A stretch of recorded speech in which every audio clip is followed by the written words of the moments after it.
What are the core benefits of RackEye to our customers?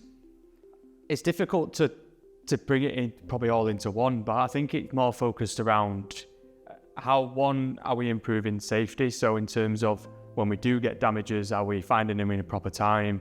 Are people coming to tell us? But also, which is becoming a little bit more prominent, is operational efficiency. So it's how do we address capacity issues? How do we bring capacity back to the fold so that operations can use pallet spaces which would have been out of action because of damages? And then when you get to the third element of it, it's about processing, auditability. How do we set an inspection regime and maintenance record that allows us to kind of get the predictability and let people use it day to day and keep it in the same fashion all the way through?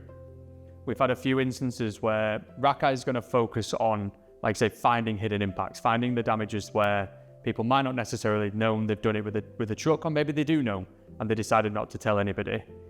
We get both instances, but what we want to do is, rather than spending a lot of time finding out who that was, when it was, all those sorts of processes, we're going to get people through kind of a visual aid to come and tell you when and where.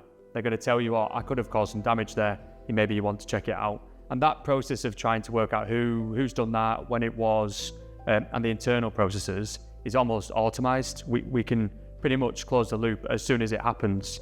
But that gives benefit in two ways. One, culturally, what we're trying to do is we don't want to find anybody where damage is. We want them to come and tell us, because then proactively we're encouraging a culture of reporting, which is great not just for racking, but generally around the business.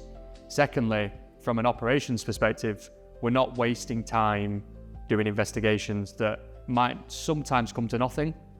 Sometimes they do come to something, but we're spending a lot of time either going through other aids, CCTV, to try work out what's happened in the area at what time.